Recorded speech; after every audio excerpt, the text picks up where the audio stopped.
Region who lost loved ones to the infected blood scandal are calling on the government to issue a more detailed and meaningful apology. 2,400 patients died after being infected with HIV and hepatitis C through contaminated blood products in the 1970s and 80s. In 2015, then Prime Minister David Cameron did issue an apology, and now an inquiry is due to come to an end next month. Survivors say they still want a public and honest account of how such a scandal could happen in the first place, as Rebecca Howarth reports. Elizabeth McRae's life's work has been inspired by what happened to her father. Peter was infected with HIV through blood products he was given by the NHS to treat his haemophilia, a condition that affects the blood's ability to clot. He died from AIDS more than 30 years ago, and since then, Elizabeth has worked in medical research, most recently for Cambridge University. She told me about her regret at not seeing her father just before he died. I didn't go back and see him again, because also he didn't recognise us that day, so I didn't want to go back and see him. It's not easy, is it?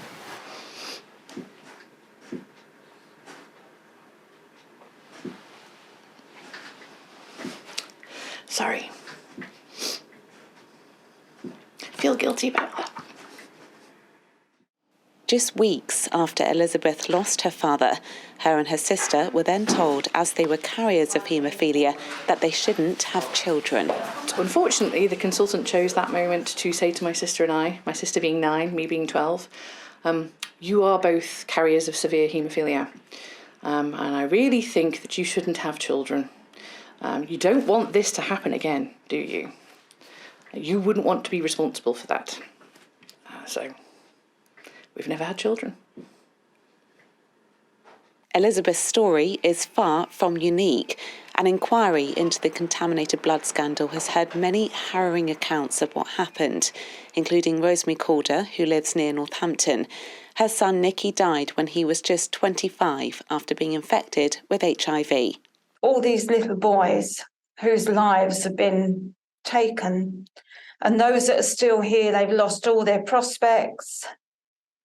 You know, their future didn't turn out the way it should have done, and they've lost so much. Families are now calling for a full and detailed apology from the government about what happened. What a lot of people are annoyed about, including me, is that they haven't been able to say what they're sorry for. It is surely obvious by now, with all the evidence that we've seen, that the government does have some specific things to apologise for.